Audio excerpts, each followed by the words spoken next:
MonsterJam.com's exclusive coverage of the Advanced Auto Parts Monster Jam World Finals 12 presented by NGK Spark Plugs continues. We got the team of announcers up here to kind of bring you up to date on everything that happened. Last night, open practice, quickly looking at it. When you just look at the times, Lindsey Wink's a guy you better keep your eye on tonight. He was probably the most consistent, and if you ran aggregate times, he would have had the best time among all the passes.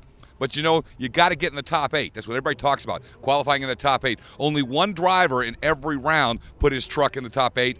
No surprise, it was Tom Meents and Maximum Destruction, who told us he was just making smooth runs, Mark. Mark Schrader, Leslie Mears, David Nicely alongside. And, Mark, what about Tom?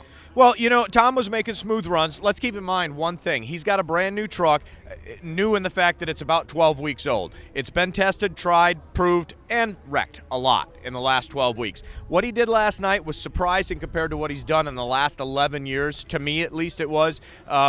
But that doesn't mean anything. That's all out of the game. That was practice. Tom is just checking out the track. He's feeling things out. Tom's there. He's ready. You know Tom is Tom. It's going to be good. Now, tonight, once again, they'll make 2 practice passes, and then the third one is what we call the money round. That's the qualifying, going for the double-down trophy.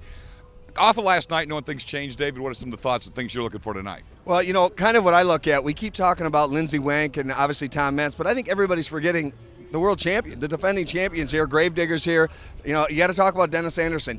I talked to him up in the stands after he got done. He and Adam came up and said hello to me. They said they were just pretty much conserving themselves. Want to get their 2 passes in. They're going to work tonight. Well, Leslie Mears, we're going to put you on long shot detail. We've thrown out some of the big names. Who else should we watch tonight? Well, I think you really got to watch out for Candace Jolly. You know, she was extremely fast last night, but had some transmission problems, so they had to actually replace the transmission in the truck. You've also got to remember that there were a lot of guys last night that did not get to practice, like Lee O'Donnell, who had some problems with his drive shaft. His team worked really hard to get that fixed last night as well. You know, and then, you know, you've got track condition issues here, so it's really a driver's track out here, and so these guys have got to be prepared to make changes on the fly for the way that the track is going to change between rounds. Final thing, Mark, and Leslie touched on it. There were a lot of mechanical issues, probably most notably John Zimmer. That team worked all night long. He used the backup truck. He didn't like it.